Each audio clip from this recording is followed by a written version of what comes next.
wabarakatuh. Terima kasih disampaikan. Sambutan yang selanjutnya akan disampaikan oleh Ketua Dekan Fakultas Ilmu Sosial dan Ilmu Politik kepada Profesor Muzaki. Waktu dan tempat saya persilahkan. Baik, terima kasih. Assalamualaikum warahmatullahi wabarakatuh. Allahumma shalli ala sayyidina Muhammad wa ala ali sayyidina Muhammad. Yang saya hormati narasumber kita untuk webinar ini, Pak Roy Murtadha dan Pak Haris Azhar. Yang saya banggakan, yang saya hormati, yang saya cintai, teman-teman Dewan Eksekutif Mahasiswa FISIP Universitas Surabaya di bawah komandannya Mas Haris Aditya, para panitia penyelenggara yang dikomandani oleh Mas Ali Akbar Afsanjani, dan seluruh teman-teman sekalian yang hadir pada acara webinar kita kali ini. Terima kasih telah menyelenggarakan acara ini. Acara ini keren banget. Keren karena kita diingatkan pada tahun 1926 di Italia ada seorang ilmuwan, tokoh kaum Marxis yang sangat terkenal, namanya Antonio Gramsci. Tahun 1926 dia pernah dipenjara karena aktivitasnya, karena gagasan-gagasannya. Lalu 11 tahun kemudian dia dikeluarkan dari penjara karena persoalan yang diidapnya. Selama di penjara, mulai tahun sekitar 27 sampai kemudian 25 tahun di awal, dia menulis banyak hal. Satu di antara aktivitasnya adalah menuliskan apa yang dipikirkan dalam bentuk catatan-catatan pendek. Nah, apa yang sekarang kita kenal dengan istilah notebook itu sudah dipakai oleh Antonio Gramsci pada tahun 1927-28 ketika mulai menuliskan gagasan-gagasannya. Lalu semua gagasan itu dia dikompilasi menjadi catatan, namanya the prison notebook, catatan penjara atau buku catatan dari penjara yang ditulis oleh Antonio Gramsci.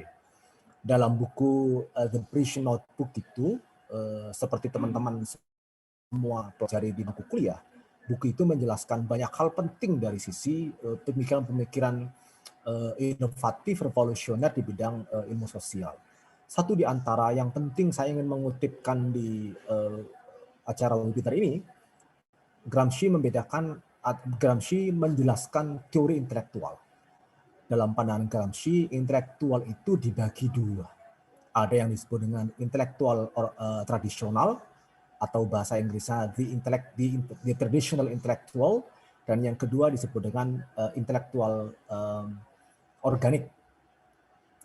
Orang yang, kalau boleh saya terjemahkan agak lebih sederhana teman-teman sekalian, orang yang hidupnya adalah kosan atau rumah, bangku kuliah, kosan, rumah, bangku kuliah, seperti itu, maka itulah yang disebut dengan kaum intelektual tradisional.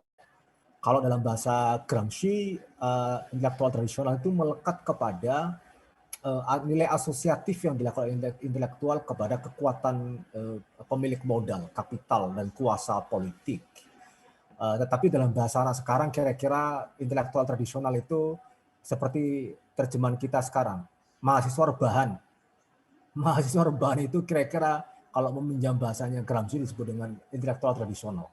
Hidupnya antara kosan, bangku kuliah, kosan, bangku kuliah, itu aja hidupnya habis di dua ruang itu. Tetapi kalau kemudian ada mahasiswa yang hidup selain antara kosan, kemudian kampus, bangku kuliah, tapi juga menjadi bagian dari gerak hidup dan nafas detak jantung dari warga masyarakat.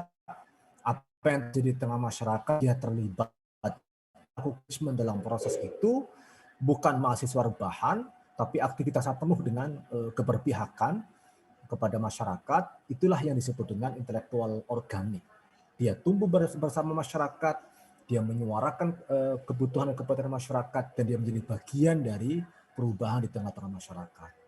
Nah, webinar ini menjadi penting kalau boleh saya membaca dari perspektif Antonio Gramsci. Kita adik-adik sekalian, webinar ini dihadapkan dan sekaligus juga dipersembahkan kepada isu penting yang terkait dengan apa yang sedang dihadapi oleh warga masyarakat.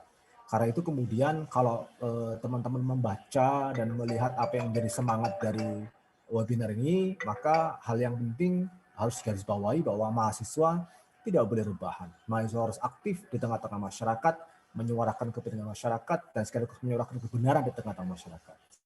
Selamat mengikuti webinar kali ini. Terima kasih. Assalamualaikum warahmatullahi wabarakatuh. Ini menjadi CEO dari Hak Asasi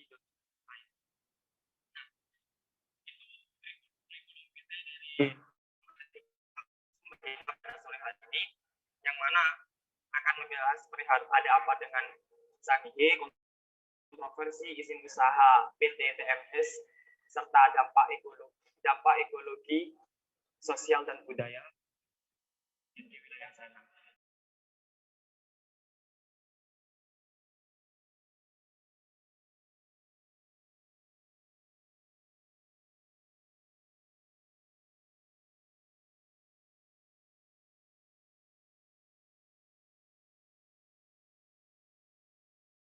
Membicarakan perihal kontroversi izin usaha pertambangannya itu, karena kita kan sama-sama tahu bahwa 1 bulan kemarin itu mengenai isu Sangihe sampai wakil bupati yang meninggal itu kan sempat media mengatakan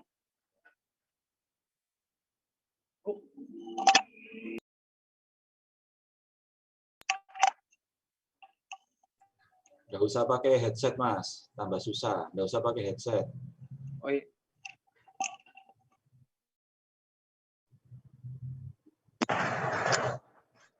Iya, mohon maaf ada kesalahan teknis. Gimana kita sama-sama tahu, hanya konflik di Pulau Sangihe ini mengenai PT TMS kan sudah sejak 1 bulan yang lalu, dan itu ada sedikit kontroversi terhadap izin usaha pertambangannya itu, di mana para Bapak Bupati dan Wakil Bupati itu telah mengirimkan surat terbuka terhadap Menteri ESDM untuk menolak adanya tambang di sana. Akan tetapi dari PT TMS itu mendapatkan izin dari pemerintah pusat begitu. Jadi ini menarik ketika kita membahas persoalan ini, gitu, ketika diangkat lagi. Langsung saja ya saya berikan kepada Gus Roy Mulyato untuk narasumber kita pertama ini yang akan membicarakan mengenai dampak ekologi serta sosial dan budayanya dari PT TMS di wilayah Sangihe. Monggo untuk Gus Roy Mulyato, waktu dan tempat. Oke, terima kasih kepada moderator, pada kawan-kawan semuanya dari kampus UIN Sunan Ampel, Surabaya. Assalamualaikum warahmatullahi wabarakatuh. Sebelumnya saya menyampaikan terima kasih dan rasa hormat kepada Prof. Muzaki. Saya sebenarnya beberapa kali dalam forum bersama dengan Prof. Muzaki, entah ingat apa enggak beliaunya. Terutama ketika saya masih sering ke Jawa Timur. Ini diskusi yang sangat menarik dan sangat penting, dan ini surprise buat saya karena mengadakan teman-teman UIN. Diskusi lingkungan, diskusi soal perampasan ruang hidup, diskusi soal konflik-konflik yang menyangkut hajat hidup orang banyak, yang menyangkut masyarakat kecil, terutama saat ini yang mau kita diskusikan adalah di Kepulauan Sangihe. Ini kawasan yang jauh sekali dari kita, dari Surabaya. Meskipun jauh, tapi kawan-kawan punya perhatian, punya empati dengan masyarakat di sana, dan juga lingkungan yang sedang menghadapi ancaman kerusakan. Pertama saya mau menyikapi dari soal regulasinya, nanti Mas Haris biar nambahi lebih banyak karena beliau yang lebih ahli. Kalau kita lihat pemberian izin usaha pertambangan atau IUP, izin usaha pertambangan untuk perusahaan tambang emas yang bernama PT TMS Tambang Emas Sangihe di Pulau Sangihe, di Kepulauan Sangihe, Sulawesi Utara, sebenarnya kalau kita cek cacat hukum. Karena izin ini bertentangan dengan Undang-Undang Nomor 1 Tahun 2014 tentang perubahan atas Undang-Undang Nomor 27 Tahun 2007 tentang pengelolaan wilayah pesisir dan pulau-pulau kecil. Jadi mohon diingat ini ada cacat hukum karena apa? Karena nggak sesuai dengan perundang-undangan yang sedang berlaku. Dan kata kuncinya adalah pengelolaan wilayah pesisir dan pulau-pulau kecil. Jadi untuk pengelolaan wilayah pesisir dan pulau-pulau kecil itu dilindungi oleh Undang-Undang Nomor 1 Tahun 2014. Yang salah satu bunyinya adalah pulau kecil di bawah 2.000 km itu nggak boleh ditambang. Jadi Sangihe itu nggak sampai 2.000 km persegi, luas pulaunya hanya 73.000 hektar dan akan ditambang seluas 42.000 hektar. Jadi nyaris separuh pulau itu akan ditambang, masuk dalam izin usaha pertambangan yang diberikan oleh Kementerian ESDM kepada PT TMS Tambang Mas Pulau Sangihe. Jadi kalau pakai landasan ini, mestinya kita bertanya-tanya kenapa ada pemberian izin justru di kawasan yang sejak awal oleh undang-undang sendiri dikatakan nggak boleh. Kenapa yang nggak boleh ditambang kalau dikasih izin tambang?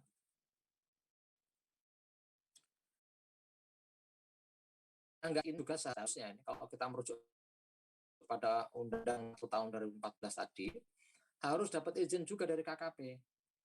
Kementerian Kelautan dan Perikanan, karena di dalam Undang-Undang Nomor 1 Tahun 2014 dalam pasal 26A ayat 1 itu disebutkan pemanfaatan pulau-pulau kecil dan pemanfaatan perairan di sekitarnya dalam rangka penanaman modal asing harus mendapatkan izin Kementerian KKP. Jadi clear ya, kalau kita merujuk pada undang-undang itu sendiri, pada peraturan, pada regulasi yang sedang berlaku, ini cacat hukum. Tapi pertanyaannya kenapa terus kemudian izin-izin tambang semacam ini bisa lolos, tambang emas ini? Ya nggak usah heran, kita nggak usah gelisah, nggak usah risau soal kita nggak hidup di Indonesia. Bung, kita hidup di Indonesia ini. Kita hidup di sebuah negeri entah berantah. Yang nggak mungkin bisa menjadi mungkin, yang mungkin bisa menjadi mungkin. Jadi kita nggak dengan semua paradoks hidup kita hari ini. Ya itulah Indonesia, ya itulah gaya hidup di Indonesia. Inilah NKRI yang seringkali kita banggakan harganya mati itu. Nah ini kenyataannya. Yang kedua, sebelum saya menjawab kenapa tadi itu ada izin semacam itu, contohnya banyak sekali. Banyak sekali izin-izin tambang yang semestinya nggak boleh tapi boleh. Bahkan terjadi konflik agraria dan konflik-konflik lingkungan yang hampir terjadi seluruh penjuru wilayah Indonesia. Yang itu juga menambah daftar pelanggaran HAM di Indonesia. Ada banyak sekali konflik yang nggak diselesaikan oleh pemerintah menjadi janji politik pemerintahan Pak Jokowi sejak tahun 2014 nggak diselesaikan. Tahun 2019 apalagi sudah nggak punya beban sama sekali. Nah yang kedua ini, kalau kita melihat gejala seringnya atau mudahnya pemberian izin-izin ini, kita mesti melihat bahwa hukum yang berlaku, hukum nanti Mas Haris bisa nambahin. Saya latar belakang, saya filsafat, Mas Haris juga belajar filsafat. Dan semua, sebenarnya nggak perlu belajar filsafat, semua orang tahu. Hukum itu tidak lahir dari ruang hampa. Hukum itu selalu lahir dalam konteks zaman tertentu, dalam konteks dinamika politik tertentu. Kalau zamannya seperti zaman sekarang, zaman orde paling baru, gitu. Ini bukan zaman orde baru, Gus Roy. Emang bukan, saya bilang zaman orde baru. Ini zaman orde paling baru. Zaman orde paling baru itu zaman yang dengan canggih bisa mereproduksi semangat, cita-cita, visi, dan praktek yang yang dilakukan oleh orde baru. Cita-citanya dipakai, visinya dipakai, prakteknya dipakai, cuman dengan sedikit kelihatan humanis gitu. Padahal sesungguhnya sama-sama aja. Nah, kalau kita merujuk pada semangat tadi itu, hari ini itu kondisinya semakin sulit. Kawan-kawan bisa melihat bahwa di tengah pandemik justru pemerintah mengeluarkan menetapkan undang-undang Omnibus Law, menetapkan undang-undang Cipta Kerja dengan skema Omnibus Law yang merangkum ratusan undang-undang dan ribuan pasal menjadi kecil gitu untuk fungsinya sebagai karpet merah bagi kepentingan para pemilik modal, terutama di sektor ekstraktif. Ini kata kunci kedua. Jadi pemerintahan kita itu orientasi pertumbuhannya itu bertumpu kepada industri ekstraktif. Makanya kalau kita cek ke belakang sejak zaman SBY ketika mencanangkan MP3I, Master Plan Percepatan Pembangunan Ekonomi Indonesia, itu memisah atau membagi Indonesia dalam kapling-kapling bisnis, kapling-kapling investasi yang namanya ekonomi koridor atau koridor ekonomi. Jadi teorinya namanya koridor ekonomi. Jawa misalnya itu menjadi koridor pusat pengembangan industri manufaktur, intensifikasi dan ekstensifikasi di sektor industri manufaktur itu pusatnya di Jawa, dan juga di sektor jasa karena semuanya sudah lengkap di Jawa, makanya infrastruktur digenjot cepat-cepat di Jawa, terutama dua infrastruktur, jaringan transportasi, dan yang kedua ada jaringan energi. Makanya Jawa ini udah penuh dengan PLTU. Nah, di Sulawesi itu masuk dalam koridor nikel. Jadi sebagian besar Pulau Sulawesi itu ditambang nikel. Nah, pada bagian 2 ini saya mau mengingatkan kepada teman-teman semuanya, sahabat-sahabat semuanya, bahwa hukum tidak lahir dalam ruang hampa. Sudah ada peraturan yang sangat bagus saja bisa dilanggar, apalagi ditambah dengan peraturan yang memang wataknya, sifatnya, niatnya, tujuannya memberi karpet merah bagi pemilik modal besar, terutama di sektor ekstraktif. Kita tahu di balik Omnibus Law itu, sebagian besar adalah orang-orang yang berafiliasi dengan usaha-usaha ekstraktif, terutama di sektor batubara. Nah, ini nggak bisa kita abaikan kalau kita mau melihat Sangihe, mau melihat Wawoni, mau melihat mana lagi. Banyak sekali kawasan-kawasan di Indonesia yang sekarang menghadapi ancaman krisis konflik di sektor sumber daya alam. Nggak jauh-jauh ke Sangihe. Saya sendiri belum pernah ke Sangihe. Sebagian besar kawasan Sulawesi saya pernah, tapi belum pernah ke Sangihe. Saya sendiri, mohon maaf, mungkin juga Mas Haris dan yang lain-lainnya. Kita mungkin tahu New York, kita pernah dengar namanya Tokyo, tapi baru gara-gara ada izin tambang yang dikeluarkan oleh Kementerian ESDM kepada PT TMS ini, tahun 2001, kita baru tahu bahwa ada pulau namanya Sangihe. Jujur, saya itu baru tahu ada pulau nama Sangihe, ada salah satu anak muda dari Pulau Sangihe ngontak saya waktu itu. Terus saya tembuskan ke kawan-kawan yang lain bagaimana itu bisa diadvokasi. Di tengah situasi semacam ini, satu ada izin yang yang melindungi saja bisa ditabrak, apalagi ada izin yang justru niatnya itu menjadi karpet merah bagi kepentingan pemilik modal. Nah, yang ketiga, saya justru malah melihat ini ada absurditas dalam kehidupan kita. Kayak Sisyphus, kayak drama Sisyphus yang mengangkat batu ke atas gunung tapi menggelinding lagi terus-menerus semacam itu. Kita teriak hentikan kerusakan lingkungan, kita menuntut agar pemerintah menepati janji politiknya, terutama Pak Jokowi sejak tahun 2014 punya janji untuk menyelesaikan konflik di sektor agraria.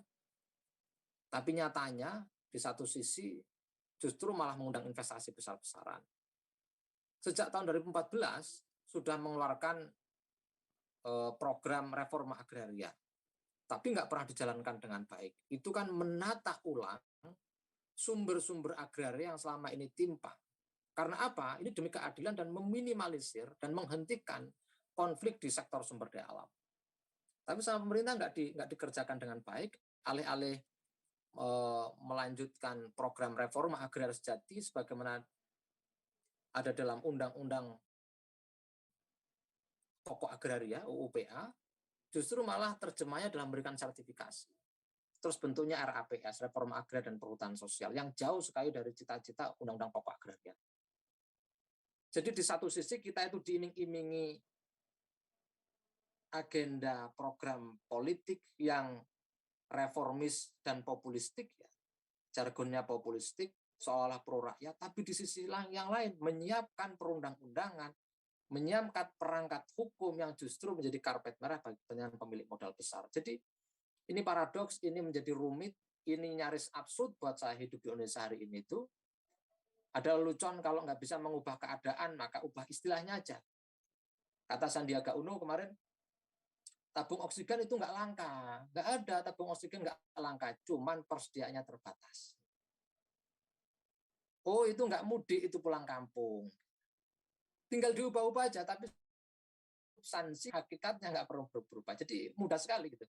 Kalau nggak bisa mengubah keadaan, ubah aja istilahnya. Itu rakyat Indonesia Republik plus 62 itu udah bahagia sekali. Anak UIN udah dikasih cita-cita begitu, udah senang sekali, udah denger doa di masjid, mudah-mudahan negeri ini menjadi baldatun thayyibatun walaupun wafur, meskipun nanti sendal jepitmu hilang di depan masjid, meskipun kamu tabrakan di tengah jalan, nggak ada yang bertanggung jawab, meskipun kamu digigit COVID, nggak ada yang ngurusin, gitu ya, sudah nggak ada masalah. Nah, itu yang sedang hari ini sedang terjadi di depan kita. Pulau Sangihe itu hanya sekedar contoh kecil saja. Dari beberapa hal tadi justru saya mau mengajak teman-teman UIN Son Ampel yang tinggal di Jawa Timur untuk ngecek lagi semua agenda-agenda investasi di Jawa Timur. Apakah betul memang agendanya itu untuk mensejahterakan rakyat? Atau sebaliknya, hal yang menyejahterakan justru sejak di awal saja sudah mengangkangi kesejahteraan masyarakat. Sejak di awal saja, sejak prosesnya saja sudah memunggungi keadilan sosial bagi seluruh rakyat Indonesia. Coba kawan-kawan cek, sahabat-sahabat ngecek. Di Jawa Timur itu ada tambang emas di Tumpang Pitu, di Banyuwangi. Itu statusnya hutan lindung. Tahun 2013 status hutan lindung diturunkan menjadi hutan produksi. Semau-mau mereka sudah itu. Yang lindung jadi produksi jadi lindung, terserah gua gitu. Pokoknya gitu kan. Pemerintah sekarang itu kalau sudah ditetapkan, kalau A ya A gitu. Jadi definisi itu mereka yang ngatur-ngatur sendiri. Tahun 2013 Tumpang Pitu statusnya diturunkan dari hutan lindung menjadi hutan produksi. Kemudian yang beredar kabar 10% dari semua hasil bisnis tambang emas nanti itu akan masuk kepada pemerintah daerah Banyuwangi. Namanya golden share, 10%.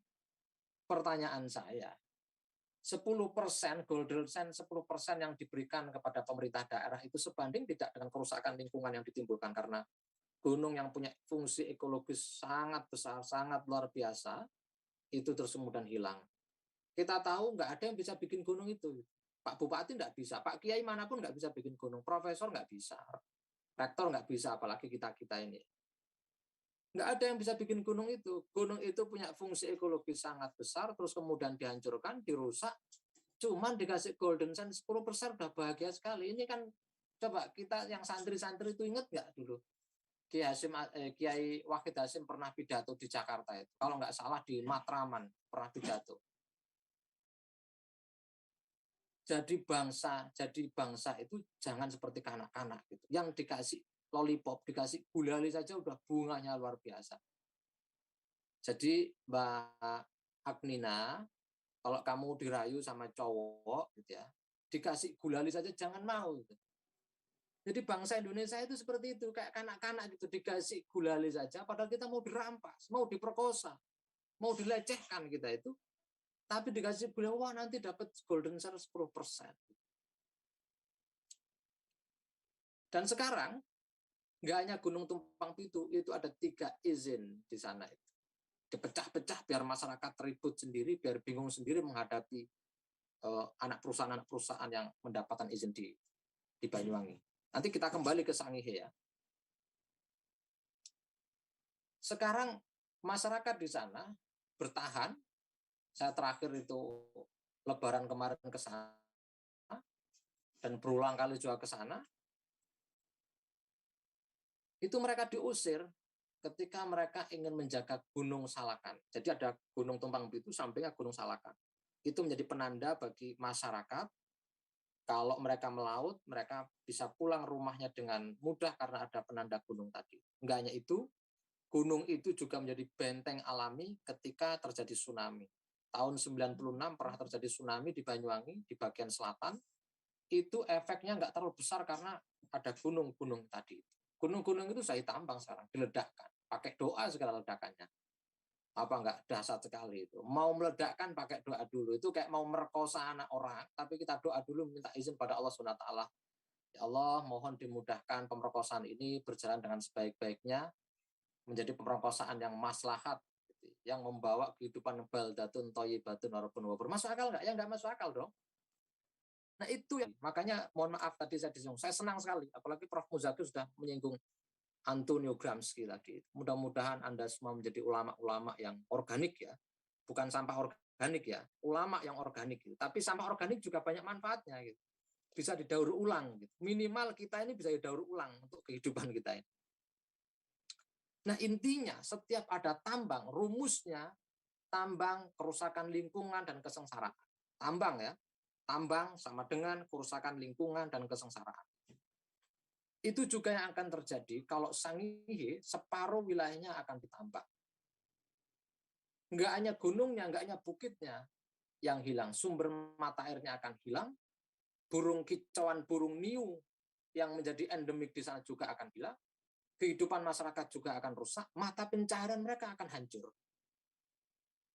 Saya sebelum PPKM itu di Sulawesi 2 minggu, di Sulawesi Tengah sama Sulawesi Selatan. Tepatnya di Pulau Wawoni sama di Morowali. Saya ketemu anak-anak muda di sana, orang-orang yang bekerja di perusahaan tambang.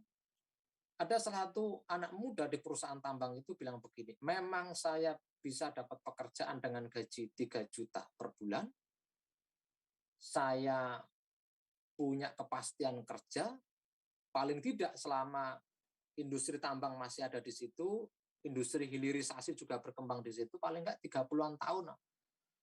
Anggap aja begitu, 25-30-an tahun hidup saya mungkin kalau nggak dipecat, saya dapat gaji tetap.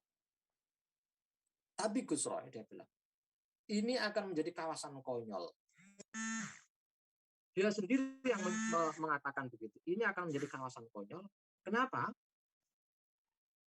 Karena orang nggak akan lagi bisa bercocok tanam, tanahnya sudah rusak, bukit-bukitnya sudah rusak, bahkan sumber mata airnya sudah banyak yang hilang. Dulu sebelum ada tambang nikel merajalela di sana itu, orang itu makan anoa itu gampang sekali. Orang masuk hutan itu nggak akan kelaparan. Sekarang nggak bisa. Untuk bertahan hidup, mereka harus bekerja pagi, pulang malam, malam pulang pagi. Terus begitu aja, kerja shift di perusahaan tambang. Jadi mereka kembali ke kebun sudah nggak bisa, mau melaut sudah nggak bisa. Kenapa? Jutaan ton ya, ingat, jutaan ton, bukan ratusan kilo, bukan jutaan ton limbah itu dibuang ke laut. Jadi gunungnya rusak, sumber mata airnya rusak, terus kemudian perairannya rusak. Para nelayan yang sebelumnya itu bisa mencari ikan dengan mudah karena di situ menjadi kawasan industri tambang, mereka harus jauh sekali nyari ikan. Bahkan untuk menyokong perusahaan-perusahaan hilirisasi ya, pemurnian nikel itu di sana harus dibangun PLTU besar-besaran. Nah itu sudah limbahnya nikel sudah bikin rusak, ditambah lagi limbah batu bara. Nah itu imajinasinya. Kalau Sangihe itu ditambang, besar kemungkinan pulau itu nggak bisa lagi dihuni, nggak bisa lagi diselamatkan. Nggak jauh beda dengan Pulau Sangihe, ada pulau yang lain yang saya kunjungi di Sulawesi sebelum PPKM kemarin itu. Namanya Pulau Wawoni, cari aja di internet juga sudah rame, sudah diangkat, rame sekali Pulau Wawoni. Saya diantar anak-anak muda ke sana melihat sumber mata air yang mengaliri pulau tersebut. Nggak hanya itu, banyak sekali sumber mata air. Dan sialnya, persis di sana, itu sumber-sumber mata air yang sangat jernih yang nggak pernah habis meskipun di musim kemarau itu masuk dalam konsesi pertambangan. Di sampingnya Pulau Wawoni, Pulau Buton, lebih ironi lagi, di sana ditambang, diambil aspal, jadi bahan aspal itu dari sana, tapi di sana sendiri nggak diaspal. Ada penambangan batu bara, ada banyak PLTU, tapi di samping PLTU yang didirikan, Ini hilirnya ya, hulunya itu adalah tambang-tambang batu bara seperti di Kalimantan Selatan, Kalimantan Timur yang menyisakan lubang-lubang tambang itu banyak kampung-kampung hilang. Yang di dekat-dekat PLTU banyak sekali itu nggak dialiri listrik dengan baik. Jadi ironi sekali di tengah narasi pembangunan berkelanjutan sesungguhnya yang terjadi adalah kerusakan. Di tengah kita gembor dan mati sesungguhnya kalau kita cek mundur ke belakang sejak tahun 67 dibukanya undang-undang penanaman modal asing dan sekarang ini puncaknya undang sesungguhnya NKRI sudah dijual dengan harga murah bahkan harga obral. Nah ini terakhir kepada kawan-kawan semuanya dicari saja di internet banyak sekali beritanya. Yang bikin saya miris ada kawan dari sana nggak perlu saya sebutkan namanya dia telepon bang tanah di sini itu dihargai per meter 5.000. Jadi 1 hektar itu sekitar 50 jutaan. Pokoknya hitungannya per meternya 5.000. Anda bayangkan, mereka mau nambang emas, ngotot, bahkan PD, bosnya perusahaan emas ini, PD sekali di media ngomong, kami nggak akan mundur, kami akan bawa kesejahteraan bagi masyarakat. Selalu begitu. Kesejahteraan itu untuk siapa? Jadi 1% orang menguasai hajat hidup sebagian besar orang, seluruh umat manusia, yaitu 99%. Jadi kita di posisi mana? Kalau kalian menjadi intelektual organik, menjadi ulama organik, menjadi pemikir organik, ahli-ahli Islam organik, ya harusnya menjadi bagian kedua tadi itu. Berposisi kepada mereka yang berada di 99% tadi. Nah terakhir saya mau menyinggung karena ini ngobrol sama anak-anak yang pinter ngaji. Kebetulan saya orang Jombang ya, sedikit-sedikit pernah ngaji lah ya. Di dalam muktamar NU ke-33 di Jombang tahun 2015, itu mengeluarkan fatwa yang sangat progresif, tapi sayangnya belum kita kawal dengan baik. Mudah-mudahan nanti Prof. Muzaki, satu pengurus NU, juga orang yang sangat saya hormati. Saya senang sekali setiap forum dengan Prof. Muzaki. Beliau lupa, tapi saya masih ingat betul. Nah itu isinya sangat progresif sekali.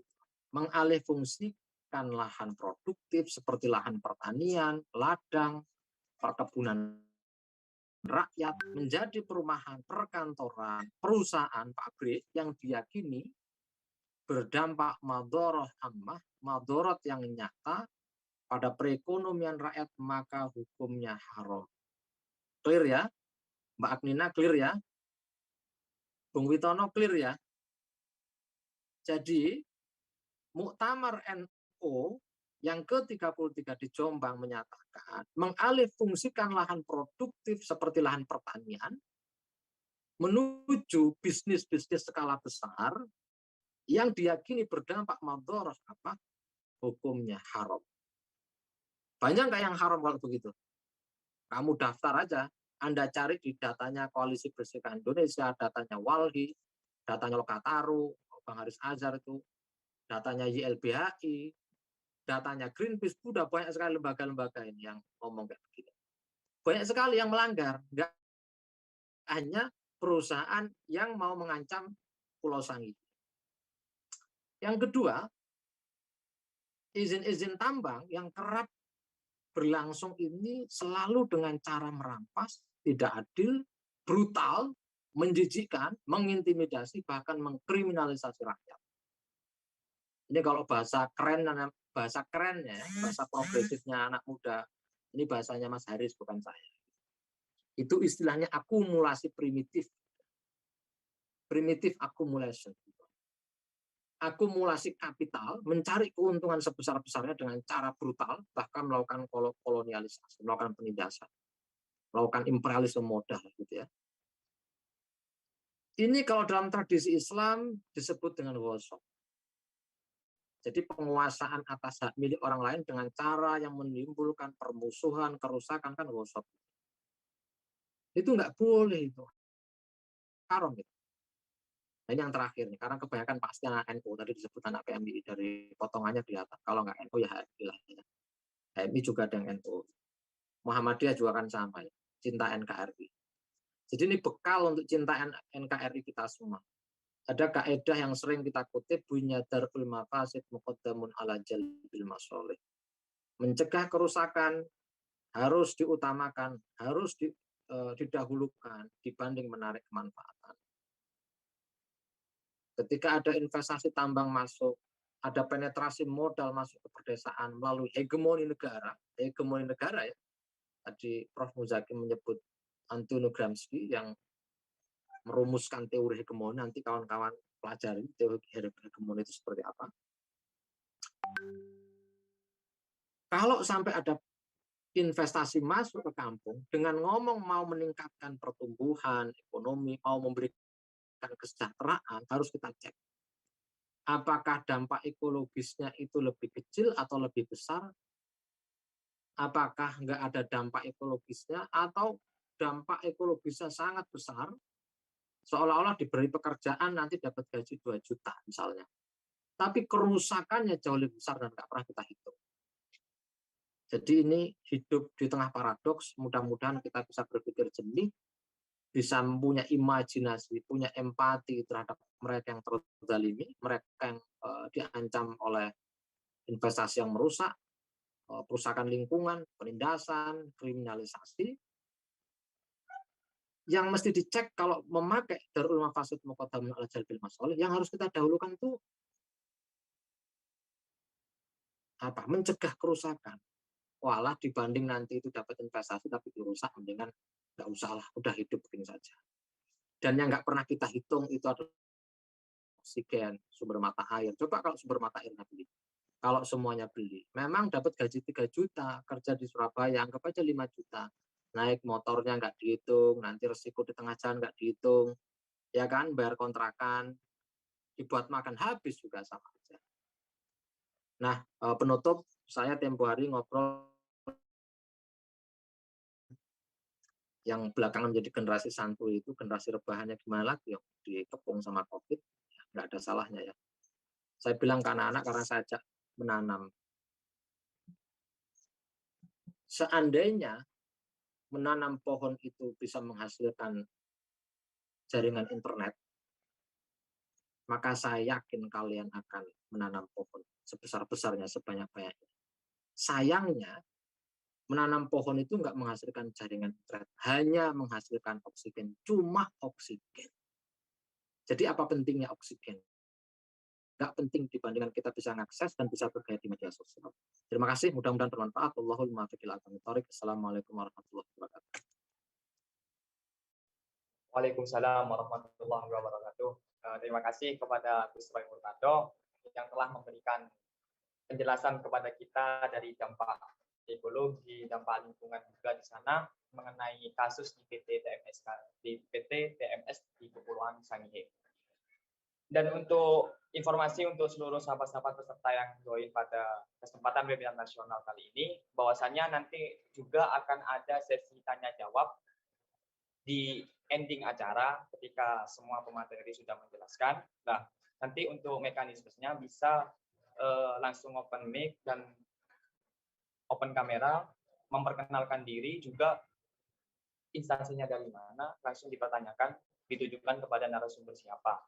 Begitu ya untuk semuanya peserta yang hadir. Sangat menarik tadi bahwasanya memang betul, saya juga menemukan data bahwasanya mengenai harga, itu 1 hektar di sana itu dikasih harga 50 juta, yang mana 1 meternya itu dihargai 5.000. Jadi ada pendapat dari warga sana itu mengatakan bahwasanya ini bukan persoalan uang, ini bukan persoalan harga, tapi kami hidup dan mendapatkan rezeki dari alam. Dengan bertani, nelayan, dan lain sebagainya. Begitu. Mungkin yang nantinya akan bicara perihal seperti apa yang dikemukakan Gus Roy tadi, bahwasanya PT TMS ini, IUP-nya itu adalah cacat hukum. Bisa lebih jelasnya langsung kepada Bapak Pemateri, Bang Haris Azhar. Waktu dan tempat kami persilahkan.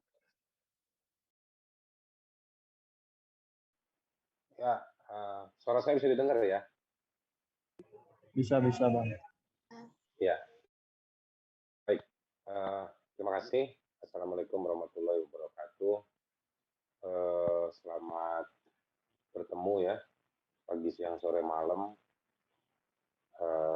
Mungkin ada yang dari Sangihe yang juga ikut nonton nih, udah dekat jam 5 barangkali di sana. Salam juga buat Prof. Muzaki dan juga Gus Roy ya. Nama-nama yang menurut saya kalau beli kambing Idul Adha itu periksa giginya udah kupak ini semuanya orang-orang ini kan. Jadi udah pantas dikorbankan. Jadi kalau Gus Roy ini udah pantas dibenarkan, kira-kira begitu. Nah, saya ingin melengkapi aja apa yang sudah disampaikan oleh Gus Roy dan juga tadi soal apa namanya Gramsci ya. Saya dulu baca Gramsci itu, konten Gramsci itu muncul ketika dia lagi kurus kena paru-paru basah di dalam penjara. Itu Gramsci nulis. Ketika fasisme lagi, di gerakan sipil itu bisa dikonstruksikan, dapat momentumnya ketika gerakan fasisme. Jadi ada represi brutal yang cukup mengepung di berbagai dimensi. Nah, kita uji nih sekarang soal Sangihe. Saya akan membongkarnya atau mengulasnya dari sisi aturan hukum atau regulasi. Yang terjadi di Sangihe itu secara hukum bisa dilihat dari berbagai angle. Ada soal penyalahgunaan wewenang, satu, yang kedua soal kejahatan terhadap lingkungan hidup, lalu soal meminggirkan partisipasi, yang keempat itu soal apa namanya meniadakan struktur ekonomi sosial yang terkait dengan kehidupan. Yang kelima itu terkait juga dengan identitas. Nah, saya mulai, nanti tolong diingatkan ya 5 hal itu kepada saudara Husaini ya, karena tugasnya moderator itu ngingetin, jangan cuma assalamualaikum waalaikumsalam aja nanti. Nah, yang pertama soal kewenangan apa namanya, kewenangan penyalahgunaan kewenangan. Izin ini kan keluar dari Kementerian SDM. Nah, kalau dilihat dari berbagai aturan hukum yang tadi Gus Roy sudah sebutkan, misalnya undang-undang tentang terkait dengan pulau-pulau kecil. Lalu yang kedua, ini adalah sejumlah aturan-aturan yang harus kita lihat ya dalam tema-tema tadi yang saya sebutkan. Undang-undang pulau kecil, lalu juga penataan undang-undang penataan ruang, undang-undang apa namanya perlindungan lingkungan hidup, lalu undang-undang kehutanan, dan undang-undang soal sumber daya minerba. Nah, ini setidak-tidaknya bisa ditambahkan juga dengan undang-undang pokok agraria atau juga undang-undang pemerintahan daerah. Nah, ini sejumlah aturan-aturan yang menurut saya bisa kita lihat sebagai pintu masuk untuk menguji apakah izin yang dikeluarkan oleh SDM, Kementerian SDM, yang pasti tanda tangannya dari Menteri SDM, itu sudah tepat. Kalau dilihat dari berbagai aturan-aturan tersebut, jelas Menteri SDM melakukan apa namanya kewenangan. Karena kalau dilihat dari mandang pulau-pulau kecil, Sangihe itu masuk dalam kategori kepulauan atau zonasi pulau kecil. Yang jadi kalau menurut undang-undang perlindungan apa namanya pulau-pulau kecil itu ada batasnya sampai di jumlah berapa luasan apa namanya hektarnya bisa dikatakan pulau kecil atau tidak, atau zonasi pulau-pulau kecil atau tidak. Nah, Sangihe masuk di situ. Bahkan jadi dilarang untuk melakukan aktivitas tertentu. Salah satunya dalam kaitan ini adalah aktivitas pertambangan. Gitu. Jadi di Kabupaten Sangihe itu nggak boleh, nggak bisa ada aktivitas pertambangan. Yang kedua, apalagi luasannya sampai 57%. Bayangkan, kalian ini ada di mana? Di Surabaya ya? Coba bayangkan di Surabaya 57% dipakai untuk satu kegiatan, ya kan, melejit semua. Nah, kita sekarang lagi Mohon PPKM maaf, aja. putus-putus Bang. Suaranya Bang. Putus-putus ya? Putus-putus, oke. Saya ini pakai headset, jadi putus-putus barangkali gara-gara itu. Nah, jadi menurut saya kalau setengah wilayah kehidupannya satu kelompok masyarakat itu dipakai untuk atau dikuasai, ditutup dan lain-lain, ya apa namanya? Orang Jawa bilang telek ya, nggak habis lah kalian semua gitu, nggak bisa ngapa-ngapain lagi gitu. Nah, jadi ada logika di balik undang-undang apa namanya pulau yang terkait dengan pulau-pulau kecil tadi. Kenapa dia nggak boleh dilakukan? Karena sedikit saja dia bisa merusak. Apalagi strukturnya di situ nggak cuma tanah, tapi juga ada air. Nah, itu satu. Yang kedua, itu juga disebutkan apa namanya harus ada izin dari kementerian terkait yang membawahi pulau-pulau kecil, dan itu sudah diuji oleh teman-teman Sangihe yang datang di Jakarta pada bulan April, mendatangi kantor Kementerian KKP, nanya apakah Anda ngasih izin ke Kementerian SDM. Mereka jawab enggak. Nah, kalau mereka jawab enggak, terus kenapa tuh ke Kementerian SDM tetap mengeluarkan? Nah, itu jadi satu di situ udah jelas bahwa ada penyalahgunaan kewenangan oleh Menteri SDM yang mengeluarkan izin untuk PT TMS itu ya, untuk melakukan apa namanya bisnis ekstraktif di sana. Yang kedua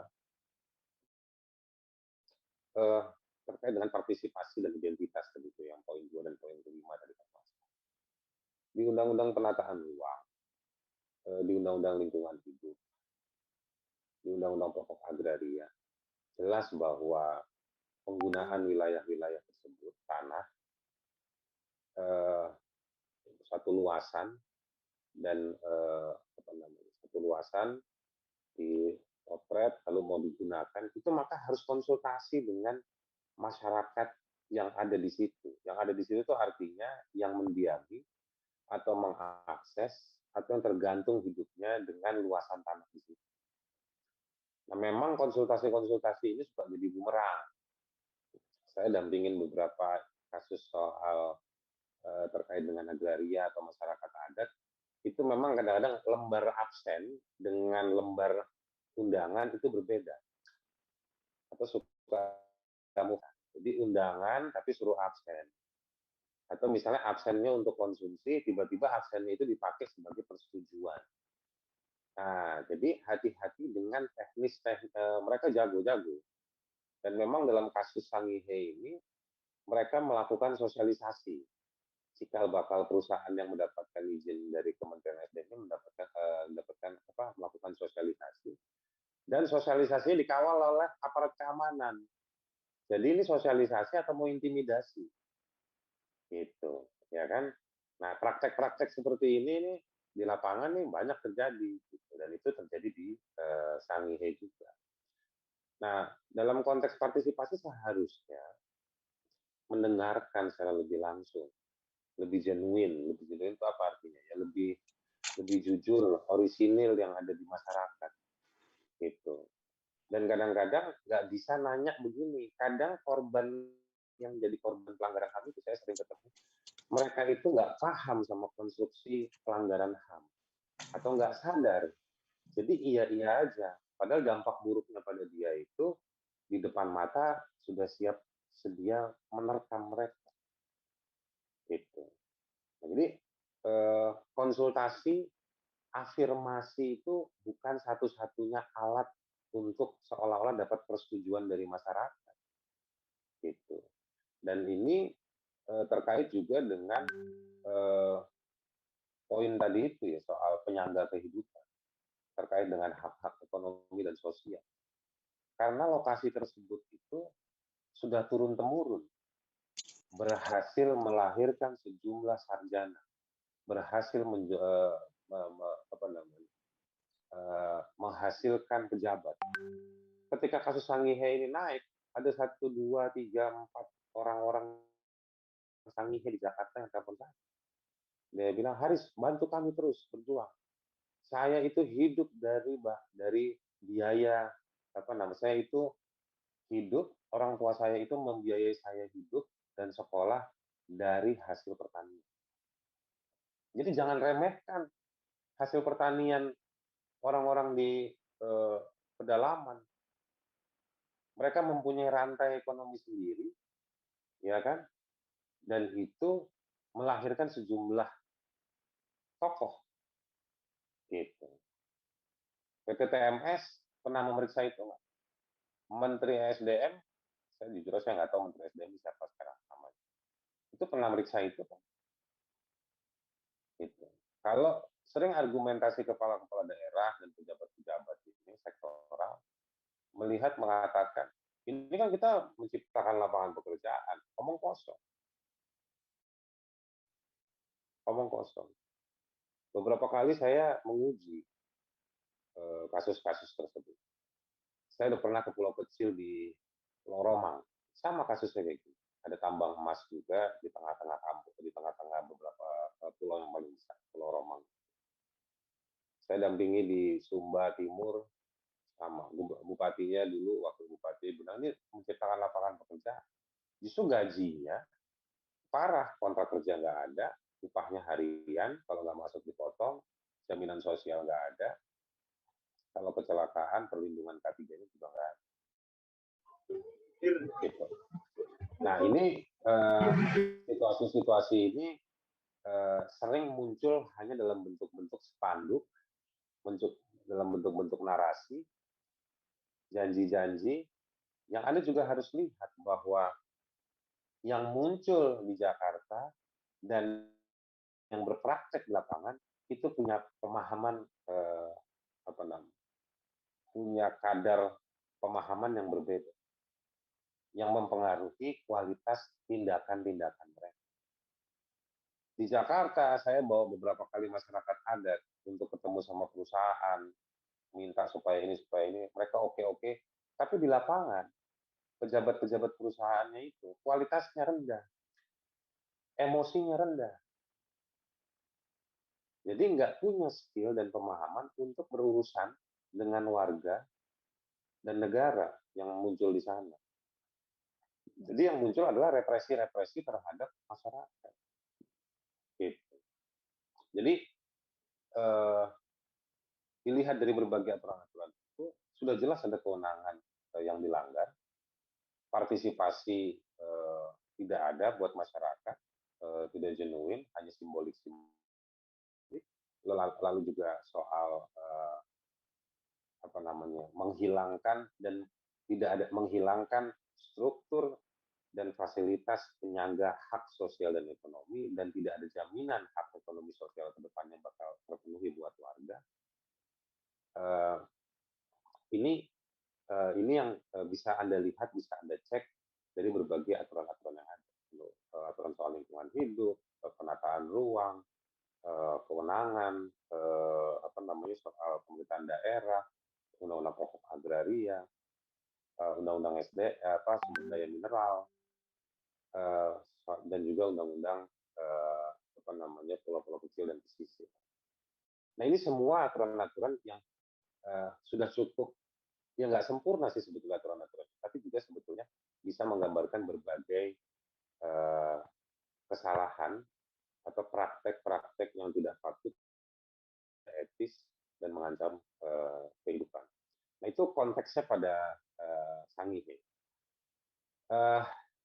Saya yakin Gus Roy, saya dan banyak teman-teman akan terus membackup, membantu. Saya mungkin akan gabung di tim kuasa hukum untuk masyarakat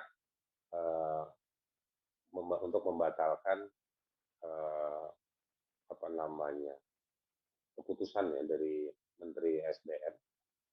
Itu satu. Yang kedua, si perusahaan ini juga perusahaan asing dari Kanada. Jadi kita penting untuk segera menyampaikan keberatan ini kepada atau melalui sejumlah fasilitas yang disediakan dalam struktur Kanada itu. Saya mau ngajak dan mungkin banyak teman-teman yang melihat, jadi di-share-kan di YouTube barangkali, dan juga mungkin teman-teman sekalian, Anda semua harus kirim surat ke kedutaan Kanada. Alamatnya ada di internet.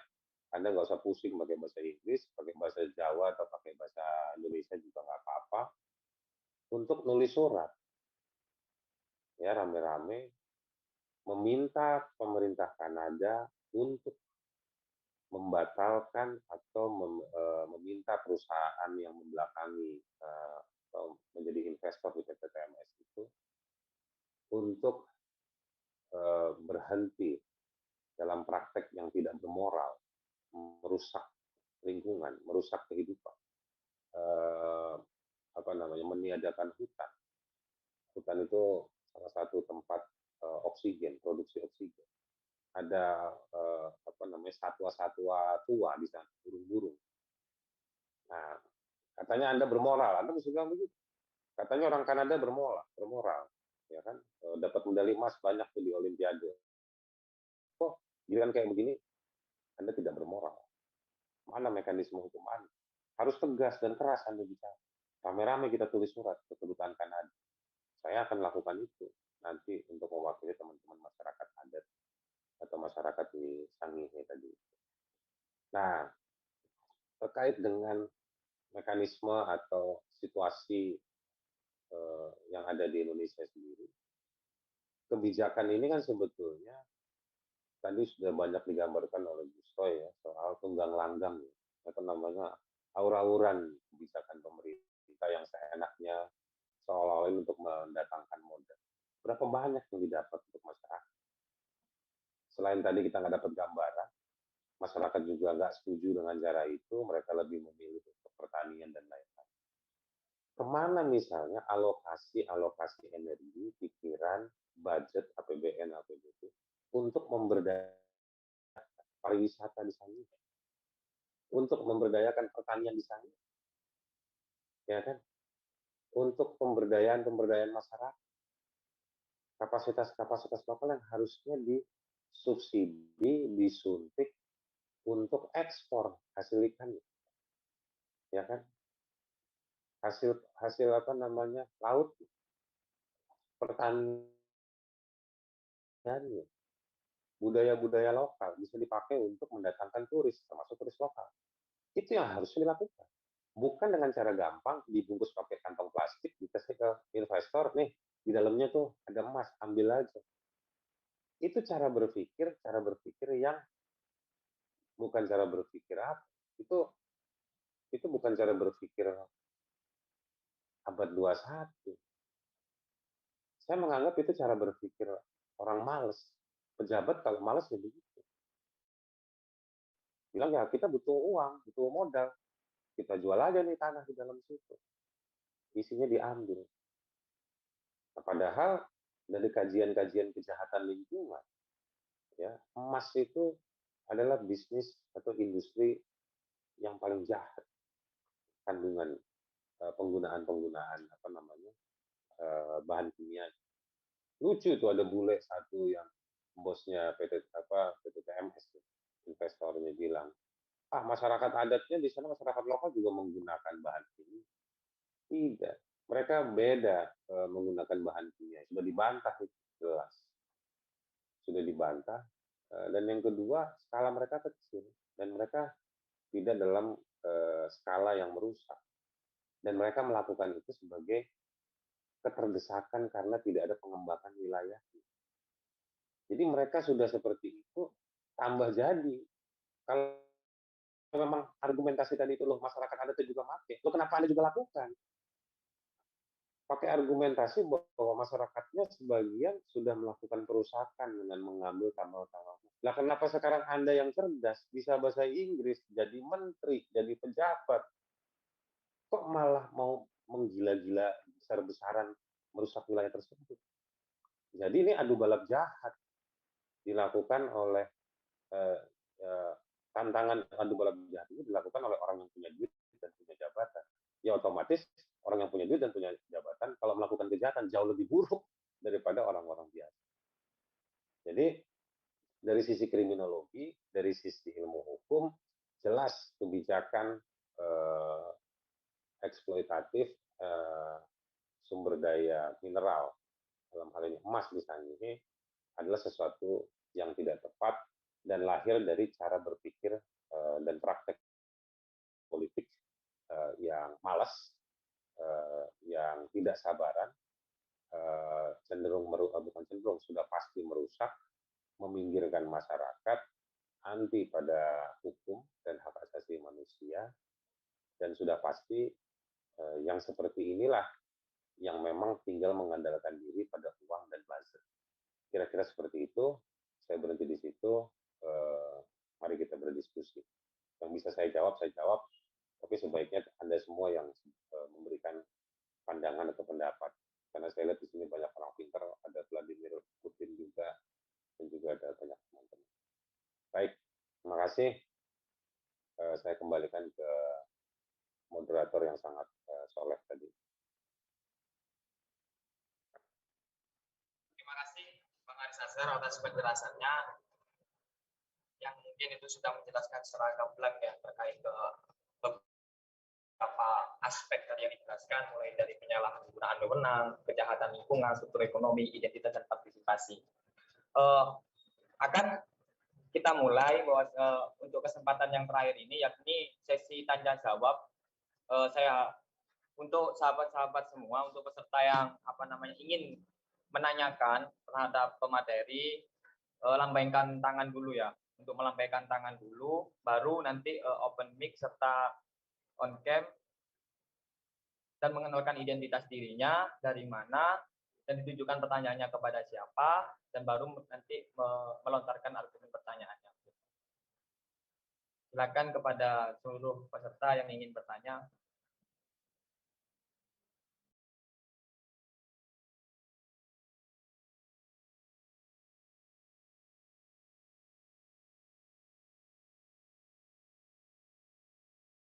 Dari tambang merah tadi ya, silakan Mas.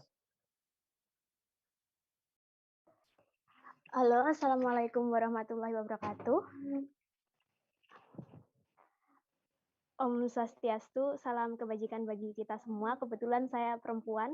Mohon maaf untuk on cam ya. Ya, maaf. Mohon maaf, sedang tidak bisa on cam karena sinyal juga yang kurang mendukung. Baik, saya Tembang Merah Suni Sosialista, kebetulan mahasiswi Fakultas Hukum Universitas Udayana, ingin bertanya kepada narasumber yang pertama. Kira-kira tadi kita udah banyak bicara mengenai niat dari pembentukan Omnibus Law sendiri. Nah, terkait kebijakan-kebijakan pemerintah tersebut, bagaimanakah kita dapat mengukur terhadap orientasi tujuan terhadap suatu kebijakan itu? Bagaimana kita dapat mengukur niat ataupun persepsi-persepsi yang timbul di masyarakat tentang negativitas dari aturan itu, sedangkan aturan tersebut belum diterapkan ataupun diimplementasikan di dalam berjalannya masyarakat sendiri, dalam pemerintahan sendiri. Jadi bagaimana kita bisa menilai hal tersebut? Terima kasih.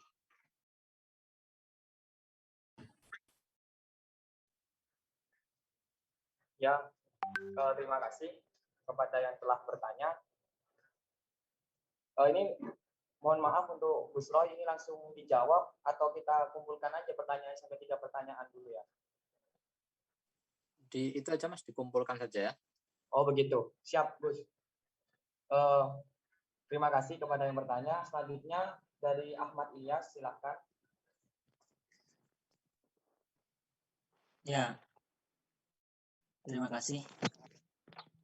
Sebelumnya mohon on cam soalnya jadi ruangan yang gelap. Ini terima kasih moderator dan juga yang saya hormati Gus Roy Murtado dan Mas Haris Azhar. Saya juga sering ada di forum-forum bareng Gus Roy, terutama karena memang Gus Roy dan skala nasional mungkin Gus Roy sering muncul ya di wilayah-wilayah kerusakan lingkungan atau bahkan di kasus-kasus agraria. Juga Mas Haris Azhar, saya sering ikut di kanal YouTube-nya Mas Haris Ashar, kalau nggak salah Sangihe juga sempat dibahas di episode 25 di Knalpot ya Mas. Ya, yang saya tanyakan, karena ini memang saya Ahmad Ilyas sebelumnya dari Jember. Jember sendiri juga banyak ya kasus-kasus eksploitasi industri-industri ekstraktif khususnya di daerah pesisir selatan, di wilayah Kencong, Kepanjen, dan Gubuk Mas, juga wilayah-wilayah pesisir selatan yang ada di Jember. Ini juga mungkin agak sama kasusnya karena memang sama-sama terkait dengan pulau-pulau kecil. Jadi yang ingin saya tanyakan, ketika grassroots bawah atau gerakan-gerakan akar rumput di bawah sudah berusaha penuh untuk melawan hal-hal yang tidak memanusiakan manusia, artinya dari segi regulasi dan sebagainya sudah tidak efisien, dari segi aturan dan sebagainya, kira-kira grassroots atas atau gerakan-gerakan untuk masuk ke atas ini apa gitu loh, kepastiannya apa? Karena begini, di Jember sendiri dari tahun 2013 kalau nggak salah, itu sudah banyak ya kriminalisasi petani dan nelayan di wilayah pesisir selatan. Juga dulu sempat ada tambang emas silo di Jember. Ini juga membuat keresahan bagi kami yang juga bergerak di ranah pejuang lingkungan dan agraria. Bahkan yang sekarang marak upaya kapitalisasi pesisir selatan di Jember yang banyak proyeknya ya antara tambak modern, kawasan ekonomi khusus, tambang pasir dan sebagainya. Ini udah banyak perusahaan-perusahaan yang berupaya masuk dengan cara-cara yang tidak manusiawi lah. Tertanggal bulan Januari, kalau nggak salah mulai tanggal 5 Januari, itu sudah ada upaya-upaya kriminalisasi petani dan nelayan yang dilaporkan ke pihak kepolisian yang dituduh karena menduduki lahan tambang atau lahan tambak kalau nggak salah tanpa izin. Padahal sebelum itu wilayah-wilayah yang di sana itu sudah wilayah pencarian ikan bagi nelayan. Ini juga membuat kami gelisah ketika kami di Gerakan Akar Rumput sudah berupaya sampai aksi dan sebagainya, tapi yang di atas malah main-main gitu ya. Artinya wakil-wakil rakyat yang tidak bisa dipercaya atau bahkan eksekutif dan legislatifnya malah bersekongkol dengan pengusaha. Ini juga makin tidak beres dan malah menambah masalah. Jadi mungkin itu ya, cukup dari saya. Terima kasih. Wassalamualaikum warahmatullahi wabarakatuh. Waalaikumsalam warahmatullahi wabarakatuh. Terima kasih Mas atas pertanyaannya, Mas Ilyas dari Jember. Selanjutnya ya dari Mas Dimas Kusuma. Mohon maaf untuk Mbak Fatih ya, kita 3 pertanyaan dulu, nanti akan dibuat sesi pertanyaan yang kedua. Pertanyaan ketiga dari Mas Dimas Kusuma, waktu dan tempat kami persilahkan. Oke ini Mas.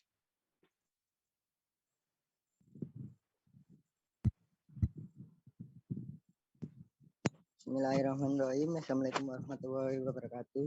Salam Rahayu, saya dari Universitas Islam Negeri Sunan Ampel, Surabaya, dari Fakultas Ilmu Sosial dan Politik, Prodi Sosiologi.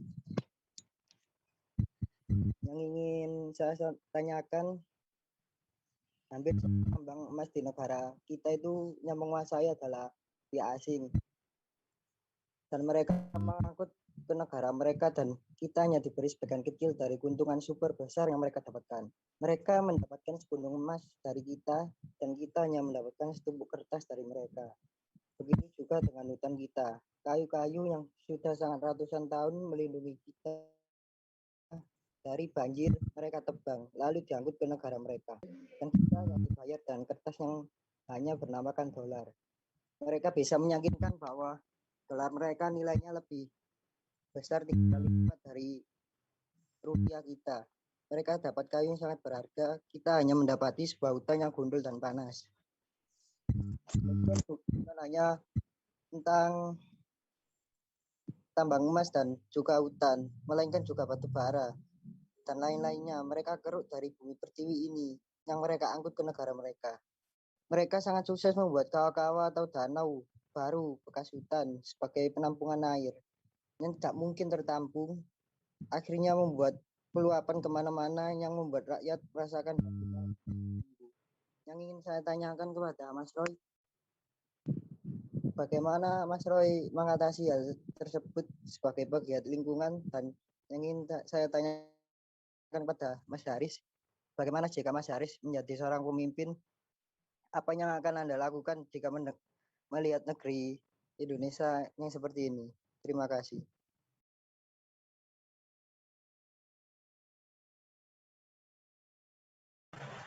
Ya, terima kasih dari Mas Dimas Kusuma ya atas pertanyaannya. Langsung saja ya, saya mungkin mengulangi pertanyaan. Bahwasanya pertanyaan pertama dari tambang merah kepada Gus Roy Murtado ya. Bagaimana caranya kita mengetahui untuk mengukur orientasi dari sebuah kebijakan yang akan diterapkan? Itu Gus. Nah, untuk yang kedua ini dari Mas Ahmad Ilyas tadi itu, ketika gerakan grassroots melawan terhadap segala bentuk ketidakadilan, ketimpangan, dan juga eksploitasi lingkungan, nah, kepastian apa yang diberikan oleh kalangan yang ada di atas? Begitu. Nah, terus untuk yang ketiga tadi, untuk dari kedua pemateri, bagaimana Gus Roy mengatasi hal-hal seperti itu ya? Dan untuk Mas Haris Azhar, Bang Haris, ketika menjadi pemimpin Indonesia nanti, kiranya apa yang akan dilakukan Mas Haris terkait negara kita ini? Begitu Bang. Mohon untuk waktu dan tempat di kitab kami persilakan. Saya dulu Mas, ini. Apa Mas Haris dulu? Monggo, jenengan dulu Gus, baru nanti Bang Haris. Oke, ya terima kasih. Ini pertanyaan menarik. Tembang merah sosialista. Ini keren sekali ini. Nama Haris Azhar sama Roy Murtado kalah keren kita hari ini. Tembang merah sosialista, keren sekali Mbak. Gimana yang ukurnya Mbak ya? Pertama, kalau ini ngomong seriusnya Mbak ya, ngomong seriusnya itu kalau kami biasanya pakai 4 pertanyaan ekonomi politik. Jadi kita cek produk-produk hukum yang sedang diupayakan, bahkan sebelum disahkan kan kita bisa memantau Mbak. Siapa yang terlibat di sana, bagaimana latar belakang mereka, apa kepentingannya, kenapa kok hukum yang lama misalnya perundang-undangan yang lama sudah bagus diubah, yang cukup bagus ya, nggak bagus-bagus banget, nggak ideal, nggak persis seperti yang kita bayangkan hidup sebagai warga negara yang Pancasilais itu enggak juga, tapi itu diubah. Kenapa diubah? Untuk siapa? Untuk apa? Itu ada namanya pertanyaan ekonomi politik. Political economy. Pertanyaannya begini Mbak, yang pertama, siapa menguasai apa? Ini namanya struktur kepemilikan. Terus yang kedua, siapa melakukan apa? Ini tentang relasi kerja. Yang ketiga, siapa mendapatkan apa dalam semua proses perumusan perundang-undangan tadi. Ini tentang pertanyaan akumulasi keuntungan. Gitu ya. Jadi, pertanyaan-pertanyaan ini penting kita ajukan dalam kerangka politik maupun ekonomi. Namanya pertanyaan ekonomi politik. Yang terakhir, apa yang dilakukan dengan nilai lebih tersebut. Ini memang pertanyaan tentang ekonomi politik ya, tentang aktivitas ekonomi, terutama ekonomi ya. Tapi juga kita bisa pakai untuk perumusan perundang-undangan yang sedang berlangsung. Ya tadi itu, ini sejak awal saja sudah cacat, banyak disembunyikan. Kenapa kok justru mempermudah pada investasi? Itu kan kelihatan sekali. Nggak usah, belum dipraktekkan pun sudah kebayang. Jadi kerusakannya akan seperti apa. Dan apakah belum dipraktekkan? Sudah Mbak. Konsekuensinya ya ini yang kita hadapi hari ini. Banyak sekali orang-orang yang menghadapi kriminalisasi.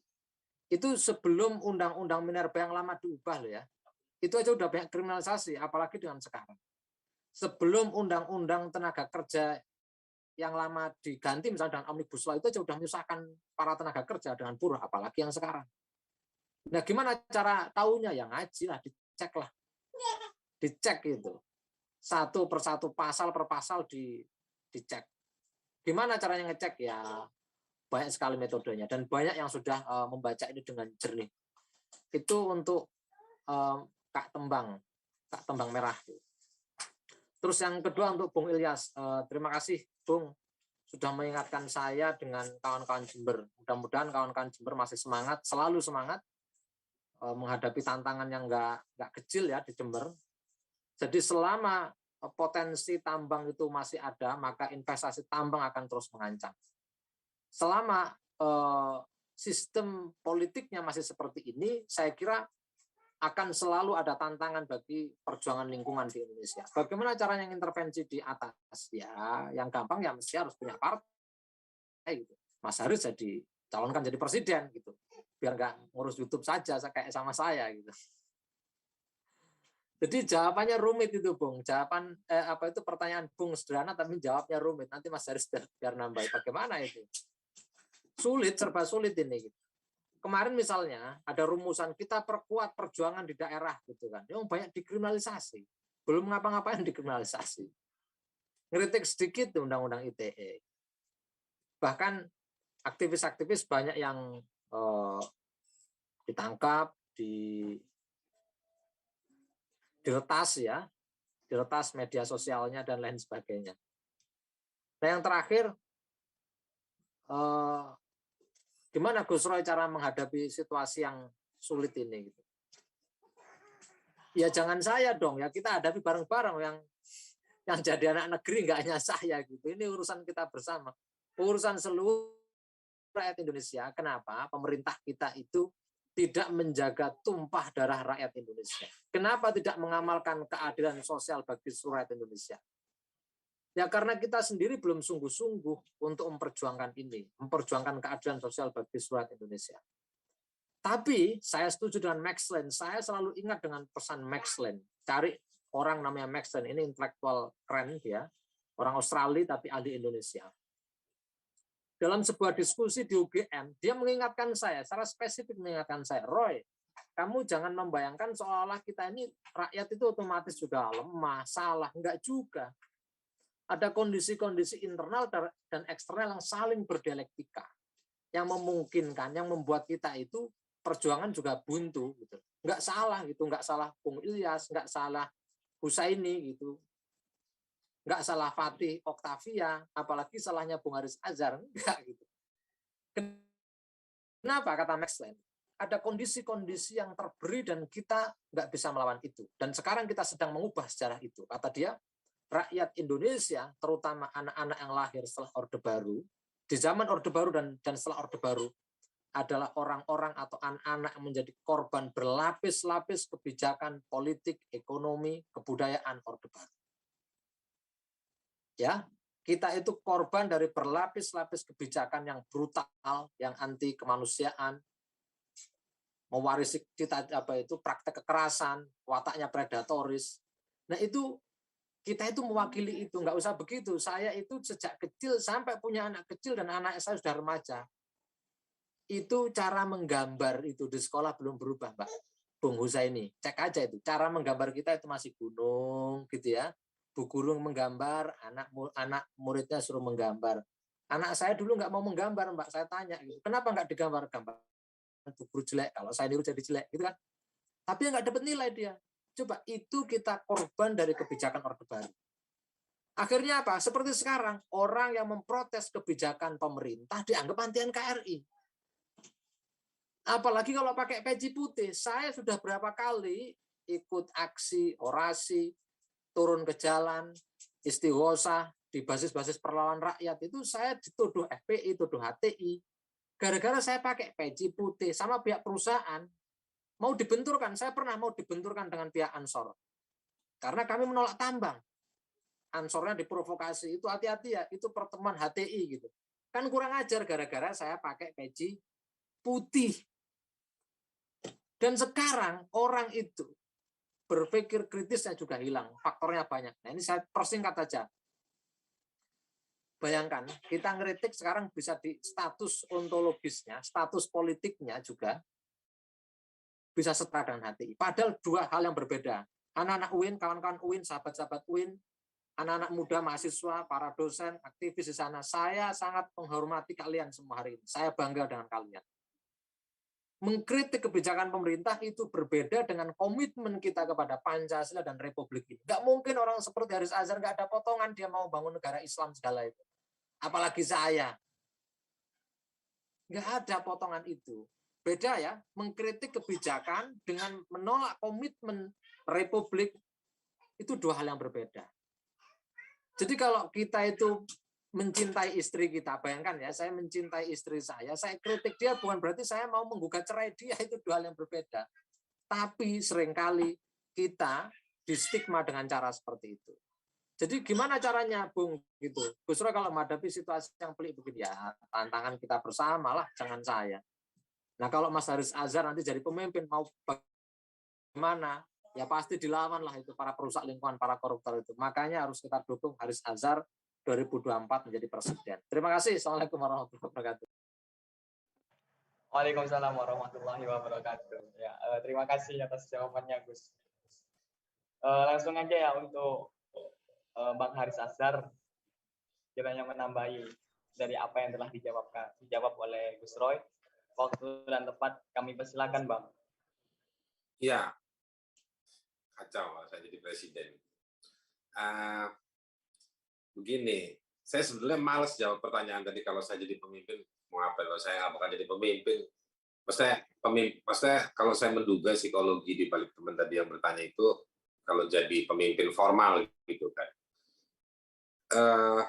Kalau belajar, teman-teman mesti cari buku itu buat otokritik. Bukunya Mokhtar Lubis. Mokhtar Lubis, dia menyusun ketika dia lagi marah sama situasi waktu itu pada tahun berapa itu ya, 70-an akhir. Dia membuat 7 karakter. Mokhtar Lubis orang pintar, budayawan, berani. Salah satu panutan lah ya kalau menurut saya. Banyak anak muda nggak paham tuh Mokhtar Lubis sekarang. Tapi dia kritik semua, negara dan masyarakat dikritik. Dan dia akhirnya memunculkan 7 ciri-ciri manusia Indonesia. Jadi bukunya judulnya Manusia Indonesia. Nah, tapi mungkin itu karena ada pengaruh dari postkolonialisme. Ketujuh tipe atau ciri-ciri masyarakat Indonesia itu pengaruh dari postkolonialisme yang masuk kemudian ke Orde Baru. Dan memang pasca Orde Baru ada perlahan mulai membengkak tipe-tipe atau gaya ciri-ciri anak-anak muda yang jumlahnya udah jelas-jelas mayoritas sekarang. Dari situ saya ingin mengatakan bahwa ada transisi ya dari apa yang dikatakan oleh Mokhtar Lubis pada apa yang mulai berkembang di kalangan anak muda. Kenapa saya ngomong anak muda? Karena begini, Anda semua ini market politik, marketnya Indomaret, marketnya Alfamart, itu kan semua ngincer Anda semua. Anda mau jadi market kalau Anda ada namanya human condition. Ya. Ada 3 kondisi manusia menurut Hannah Arendt. Kalau yang suka baca buku-buku filsafat politik, mungkin Anda akan ketemu sama Hannah Arendt. Jadi Hannah Arendt bilang ada satu tipe manusia yang dia itu ya memang jadi targetnya pasar. Bangun pagi, kalau di UIN ya mungkin bangun 4:30, sholat subuh, habis itu ngaji sedikit, ngobrol, mandi, kuliah atau kerja. Nah, jam 4, jam 5 pulang. Kalau yang agak korup-korup itu ya mungkin jam 1 udah pulang, ngobyek atau ada proyekan gitu. Ya rutin aja begitu manusia Indonesia. Jadi dianggapnya bisa jadi kayak market. Nah, Anda harus keluar dari itu.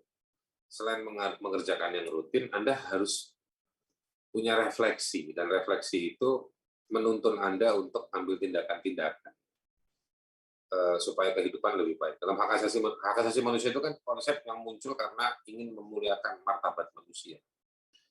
Ketika dalam rutinitas itu Anda menemukan banyak hal yang justru menciptakan tekor, ya Anda harus melakukan perubahan, mencari jawaban, mencari tuntunan. Tuntunan itu diikuti sekaligus dikoreksi. Bisa juga ditinggalkan, ganti tuntunan baru segala macam. Nah, itu yang harusnya berkembang. Kenapa saya bicara seperti ini? Karena Anda jumlahnya banyak, anak muda ini semua. Itu satu. Yang kedua, saya bicara seperti itu untuk menggambarkan imajinasi kultural, praktek hari-harian yang harus dikembangkan, praktek kritik, praktek kritis, praktek solidaritas, itu yang harus dikembangkan. Yang kedua, kenapa saya bicara seperti ini? Karena memang kita sudah mentok ya, dari sisi gagasan politik formal, praktek institusional, korup Republik ini. Korup, ada satu video lucu di TikTok yang naik di akun Instagramnya Humor Papua. Saya kebetulan ikuti Humor Papua. Ada satu supir berhenti, settingannya di Papua. Videonya diambil dari dalam mobil, jadi kelihatan tipis tuh supir ngomong sama anak-anak kecil di Papua. Sambil ngasih duit, terus supir bilang, kamu orang sekolah yang baik-baik ya, supaya jangan rusak. Karena Indonesia sudah kasih rusak kalian. Nah, sebetulnya makna Indonesia itu artinya pejabat-pejabat, bukan konsep kebangsaan. Gitu. Nah, jadi praktek-praktek yang muncul dari formalitas politik, formalitas yang ada atas nama negara, itu menciptakan disparitas, jarak. Dan di tengah-tengahnya ada jurang api, bukan cuma jurang api yang dalam. Jadi, barang siapa yang mau menerobos penguasa, melawan penguasa, harus mampu melewati itu semua. Saya sedang membayangkan bahwa kita meninggalkan negara. Kita harus meninggalkan negara. Kita harus menciptakan keasikan di antara kita sendiri. Solidaritas itu harus diciptakan sebagai rantai kehidupan. Itu yang harus kita bayar. Jadi kita jangan, saya senang tuh kemarin baca berita di mana, minat anak muda daftar PNS menurun. Wah, cakep. Gitu. Karena Anda akan masuk disuruh menjadi pelayan-pelayan para oligark tadi itu. Ya kan? Jadi kita mari ciptakan struktur dan institusi-institusi sosial yang saling membantu. Gitu. Apa gunanya negara sekarang ngadepin COVID? Toh ada teman kita yang sakit, kita kirimin obat. Tetangga kita yang kurang makanan, kita saling bantu. Ya kan? Negara bikin kebijakan apa, bukan ngebantu, malah bikin sulit. Di PPKM ini.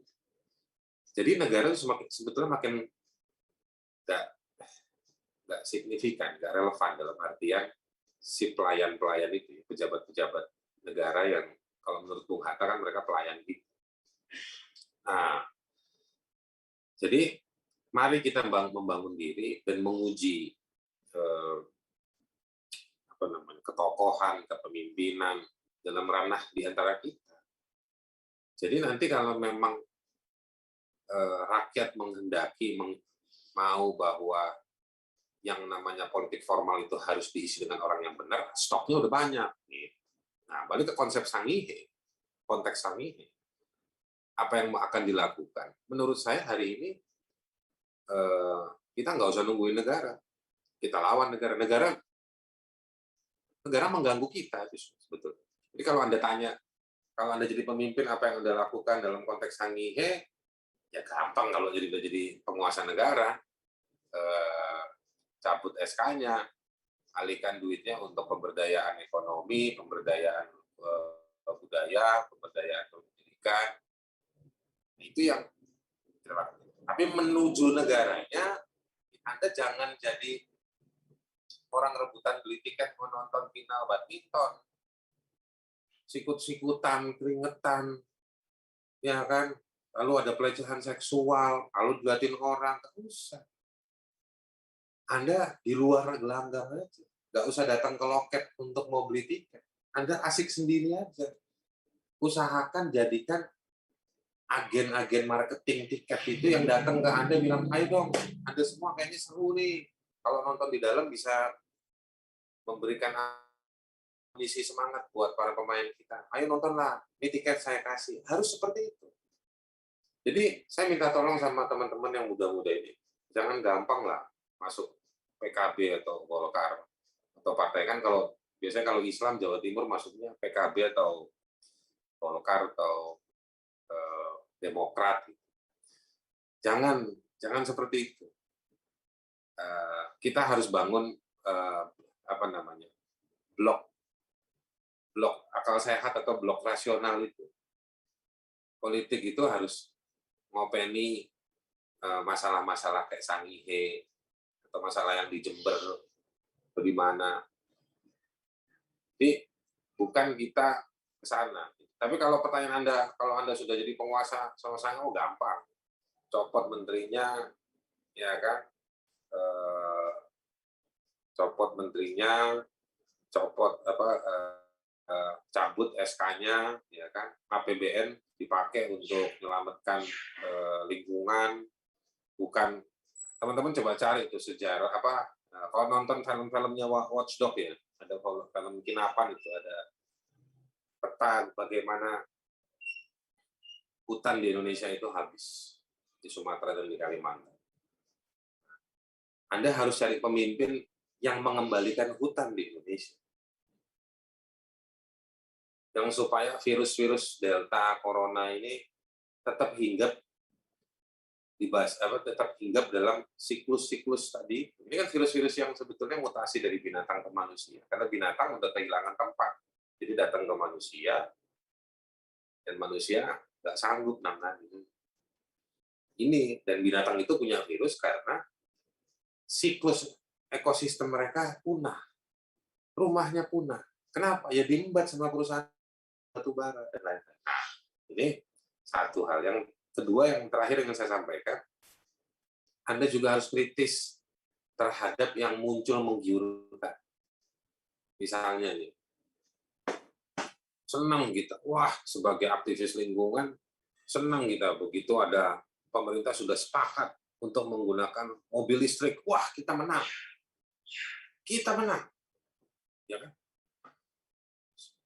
Bikin selamatan dari mulai ngaji sampai beli bir, ya kan? Selamatan. Gerakan lingkungan hebat, kita menang.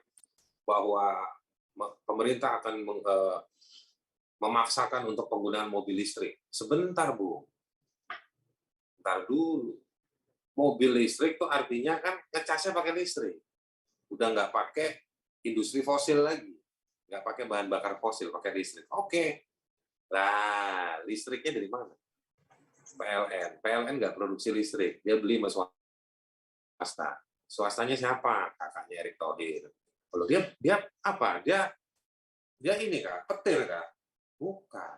Dia yang ngoprek-ngoprek tanah batu bara itu.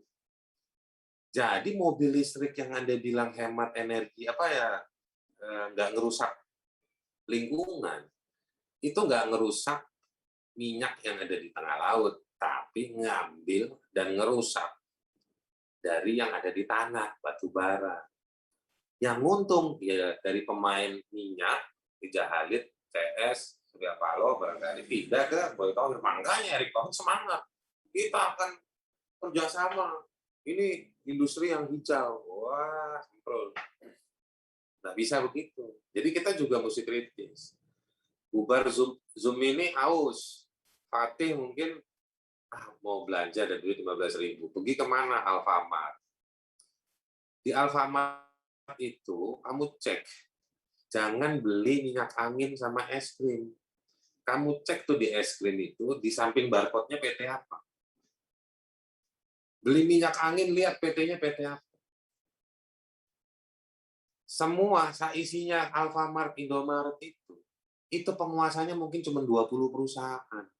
Siapa mereka? Nah, kamu cek ke Google, siapa 100 orang kaya di Indonesia. Punya perusahaan apa? Ya perusahaan-perusahaan yang ada di Indomaret, ada di Alfamart. Kita ini miskin, nyuplai orang kaya. Ya, gila apa bodoh kita ini? Kita yang dipaksa kayak begitu ini. Miskin kita ini.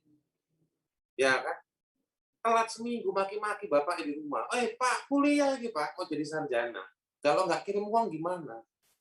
Ya kan? Pas kita belanja, kita subsidi orang kaya. orang kaya yang keliling Indonesia pakai helikopter. Tinggalnya di Singapura. Nggak pernah masuk banjir-banjir. Keliling ngirup asap kebakaran hutan. Nggak ada. Nah, kita harus bongkar tuh siklus-siklus itu. Yang harus kita lawan tuh itu. Siklusnya. Bagaimana ceritanya? Tiap hari promosi di berita, Kompas TV diundang, TV One diundang ke bandara, kita dapat bantuan dari internasional, 2 juta vaksin dari Inggris, AstraZeneca, Moderna dari Amerika 4 juta, tiap hari. Dihitung sudah 160 juta vaksin.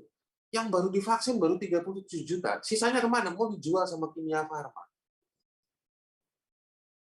Kan ngaco kita. Jadi negara, terutama adalah para pengelolanya, pejabatnya, nyusahin kita. Anda dikasih duit 300.000, tapi disuruh vaksin mandiri harganya 370.000. Tekor, Mak. Itu. Jual apa? Kos kaki second dijual 5.000 nggak laku. Gitu. Susah. Jadi Anda jangan, saya menghargai, memahami dan menikmati waktu saya seperti kalian, muda, polos, militan, harus diteruskan. Tapi kerumitan, tenaga itu harus dipakai untuk melihat kerumitan yang tadi Gus Roy ngomong. Jadi pertumbuhan anak muda ini harus kita nikmati untuk bangun berbagi peran, menghandle berbagai tema. Dan yang paling penting persisten, terus tekanan, dan jangan takut. Kalian bacalah tuh Mokhtar Lubis. Mokhtar Lubis bilang, kalau sudah harus tanggulangi rasa takut. Karena kalau Anda takut, bodoh Anda. Gitu. Nah, saya bukan mau ngajak kalian bantu Sangihe, tapi contohlah orang Sangihe yang ada di ujung sana, di ujung utara itu. Di ujung utara peta Indonesia itu. Berani mereka melawan. Kenapa kita susah untuk mendukung mereka?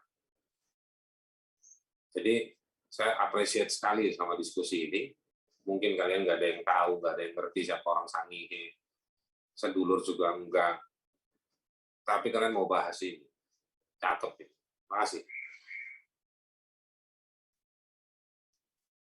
Terima kasih atas jawabannya, Bang. Jadi untuk yang terakhir ya, ini sesi pertanyaan yang kedua. Mungkin ini menjadi sesi pertanyaan yang terakhir di acara webinar nasional kali ini. Ada 2 pertanyaan yang sudah muncul. Yang satu dari live YouTube Nala TV. Pertanyaan dari YouTube dari Mas Adi Iskandar. Bagaimana melihat pemerintah yang tidak punya komitmen besar terhadap hak asasi manusia dan lingkungan? Ditujukan untuk Mas Haris Azhar. Dan meneruskan tadi dari Bang Ilyas, pertanyaannya mungkin pertanyaan saya terkait kriminalisasi petani dan nelayan. Bisa dijawab Bang Haris Azhar, Pak Moderator. Di kolom chat ini, Bung. Ada 2 pertanyaan, tinggal 1 pertanyaan lagi mungkin dari sahabat-sahabat semua ada yang ingin bertanya tadi. Ya, kita jawab silakan. dulu. Oh, jangan jawab dulu, Bang. Iya, kalau soal pelanggaran HAM secara mekanistis banyak itu caranya. Kalian Google aja. Ada mekanisme melapor ke Komnas HAM, meskipun kadang cepat, kadang lambat Komnas HAM-nya gitu ya. Tapi seminim-minimnya, kalian harus tahu bagaimana mendokumentasikan pelanggaran-pelanggaran HAM, ketidakadilan, diskriminasi, dan lain-lain. Kita di Indonesia secara aturan hukum dan regulasi sebetulnya menarik, sudah cukup oke lah, bisa digunakan. Hanya soal political will dan political action-nya aja yang minim di Indonesia ini. Nah, itu harus didesak, makanya Anda jangan lupa dari mulai mendokumentasikan, berbagi informasi, lalu merencanakan tekanan-tekanan. Dan itu putaran itu harus jalan terus, karena ini solidaritas penderitaan, karena banyak penderitaan yang sudah mulai terjadi dan muncul, korban tipu-tipu, itu makin banyak. Jadi harus dilakukan. Nah, soal kriminalisasi terhadap petani dan nelayan, sebetulnya teman-teman mesti lihat juga irisannya dengan kriminalisasi dan serangan terhadap buruh dan juga masyarakat adat. Nah, orang-orang ini, petani, nelayan, buruh, masyarakat adat, ini memang adalah kelompok-kelompok yang beririsan langsung ya, secara diam-diam dengan kelompok kapital. Kapital itu cara berpikirnya cari untung sebesar-besarnya. Gitu. Nah, mereka dianggap mengganggu pendapatan dari kelompok-kelompok bisnis. Gitu.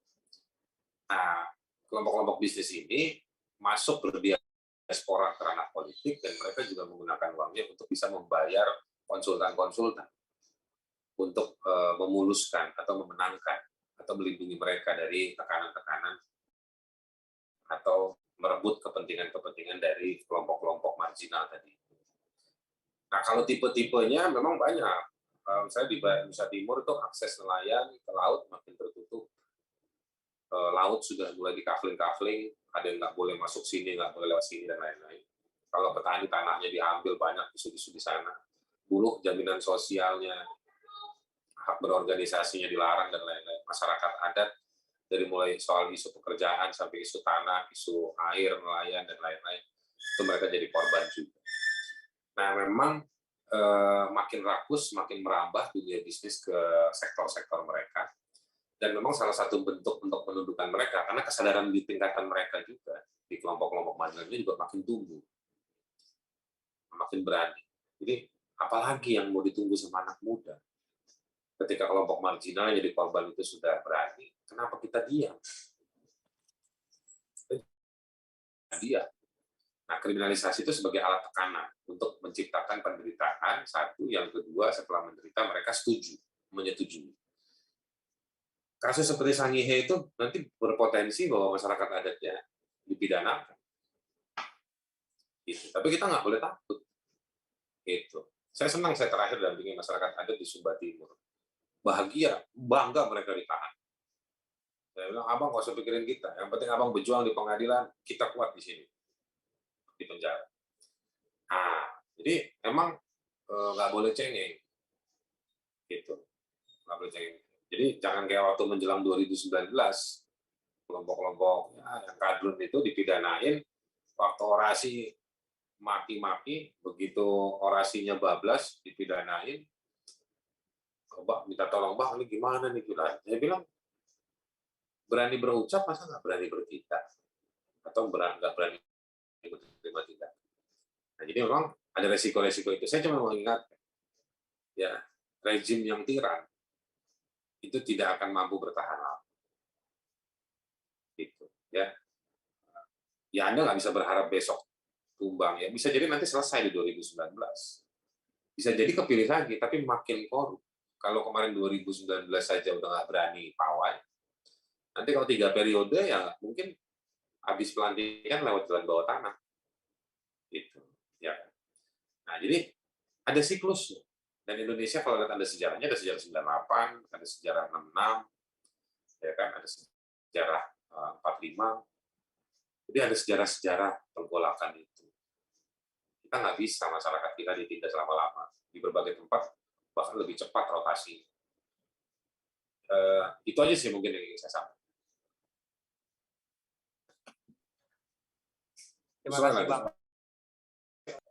Ya, selanjutnya tadi dari Mbak Fatih ya, yang ingin bertanya sudah mengatakan. Silakan, Mbak.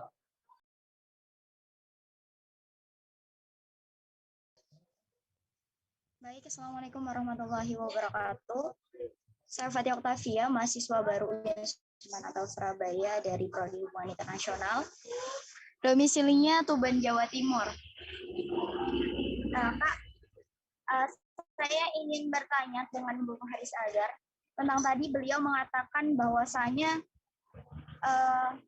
pembukaan lowongan kerja dari sektor pertambangan iming-iming demikian adalah sebuah kebodohan dan ketidakpastian. Nah, pertanyaan saya adalah salah satu pemikiran realistis ketika masyarakat mengiyakan sebuah pertambangan, namun sebelumnya banyak sekali aktivis lingkungan dan juga masyarakat yang melakukan demo. Contoh saja yang baru saja terjadi di kabupaten kami, yaitu Kabupaten Tuban, yang pernah viral karena kampung miliarder. Sebelum itu, aktivis-aktivis lingkungan dan juga masyarakat melakukan demo besar-besaran terkait hal tersebut. Namun nyatanya, setelah pertambangan, setelah pihak perusahaan memberikan uang yang cukup banyak untuk membeli tanah mereka, mereka mengiyakan. Nah, pertanyaannya Bung Hazar, bagaimana kemudian kita melihat pendidikan masyarakat tentang perspektif masyarakat dan kita mengkorelasikannya dengan isu-isu lingkungan. Sedangkan kita tahu pendidikan masyarakat kita masih rendah. Bagaimana cara membujuk dan juga memberikan saran persuasif terkait isu lingkungan ini? Terima kasih. Iya. Terima kasih Mbak. Pertama menurut saya jangan susah-susah pakai teori Gramsci atau teori apa menjelaskannya, jangan. Pakai bahasa yang gampang dimengerti sama mereka. Satu, yang kedua, mulailah dari masalah yang muncul di tengah masyarakat. Jangan pakai satu asumsi atau potensi yang masyarakat tidak yakini itu. Itu dua. Yang ketiga, Anda harus milih tokoh. Kadang-kadang saya melihat ngobrol sama kelompok perempuan itu jauh lebih enak masuknya. Meskipun mereka tidak mau mendalam. Tapi menyebarnya cepat, mereka gampang menerima dan gampang memahami empati. Itu satu. Yang kedua, Anda harus mengidentifikasi potensi-potensi, misalnya ormas, organisasi itu kan sekarang dipakai untuk memobilisir. Dan yang ketiga, Anda harus yakin, yang berikutnya Anda harus yakin bahwa tadi yang saya bilang, setuju atau tidak sadar pada satu kelompok masyarakat itu tidak membenarkan adanya kerusakan, adanya pengerusakan, penghancuran, atau kejahatan. Sakampung boleh setuju, tapi persetujuan itu prosesnya terjadi dengan cara melanggar sisi administrasi, sisi regulasi. Nah, itu bagaimana Anda memotret, mendokumentasikan pelanggaran-pelanggaran tersebut. Misalnya gini, saya pernah baru-baru ini ngasih tahu sama warga di dampingan saya nggak perlu sebut di mana. Saya bilang, Anda pun kalau misalnya mau menerimanya ada syaratnya loh. Harus lewat prosedur yang benar. Karena kalau Anda menerima sebegitu aja, Anda didokumentasikan, Anda nanti kejebak sebagai menerima suap. Padahal Anda mengklaim sebagai orang yang hidup lama di situ. Itu. Jadi mau setuju pun, atau yang lebih gawat lagi kalau nggak sadar dan digiring ke berbagai proses-proses itu adalah jebak. Itu yang disebut sebagai masuk ke pusara jebakannya para oligark tadi itu dan aktor-aktor lokal. Itu yang ngeri dan bahaya. Jadi itu tugas kita juga yang mendidik. Nggak gampang, tapi disitulah integritas Anda terbangun, Anda teruji, nggak mundur, maju terus, cari cara. Kalau Anda nggak mau mengkoreksi dan nggak mau belajar, justru di situ Anda salah. Gitu. Ya kan? Jadi ya itu, diulangi terus siklus itu. Gitu. Begitu, Mbak Fatih Oktavia. Terima kasih kepada Bang Haris Azhar atas jawabannya. Dan juga kepada seluruh peserta, sahabat-sahabat peserta yang hadir dan join pada kesempatan webinar nasional ini, saya ucapkan banyak terima kasih. Ada informasi sebelum saya tutup ya, untuk yang sudah bergabung di grup panitia webinar, nanti dimohon jangan keluar dulu, karena nanti akan ada e-sertif yang akan dibagikan di panitia, di grup peserta tersebut. Dan juga nanti di ending acara akan ada sesi foto bersama dengan narasumber dan juga kita semua peserta ya. Kesimpulan dari yang saya dapatkan dari diskusi kali ini bahwasannya izin usaha pertambangan PT TMS secara regulasi, secara hukum telah dilanggar, secara hukum telah cacat, dan juga surat evaluasi yang dilayangkan oleh Bupati di bulan September tahun kemarin kepada Menteri ESDM tidak terjawab. Dan juga banyak dampak ekologi, dampak sosial, dan juga dampak lingkungan yang itu, saya rasa pemerintah sudah tidak memikirkan akan hal itu. Jadi untuk semua sahabat-sahabat di sini, semoga kita tidak berhenti di sini, kita tetap konsisten untuk mengawal setiap kasus apapun yang itu cenderung merugikan kemaslahatan rakyat Indonesia, merugikan kemaslahatan keluarga kita, dan juga merugikan orang-orang yang ada di lingkungan kita. Dan sebelum saya tutup, saya atas nama Muhammad Husaini selaku moderator pada acara webinar nasional ini, saya mohon maaf yang sebesar-besarnya jika ada salah kata dari saya. Akhirul kalam, terakhir dari saya, kalau negara nggak bisa ngasih buku kepada anak-anak pelosok, ayo kita yang kasih. Kalau negara nggak bisa merawat alam dan lingkungan, ayo kita yang rawat. Kalau negara nggak bisa memelihara pedagang kecil, ayo kita yang pelihara. Kalau negara nggak bisa melindungi hak minoritas, ayo kita lindungi. Ayo rame-rame lakukan yang tidak dilakukan negara. Ayo rame-rame gantikan peran negara, jangan berharap kepada negara. Wallahu muwaffiq ila aqwamit thoriq. Wassalamualaikum warahmatullahi wabarakatuh. Dan juga tetap melawan negara. Siap, Bang. Itu bersama ya. Mohon untuk on cam ya. Persilakan untuk host dipandu.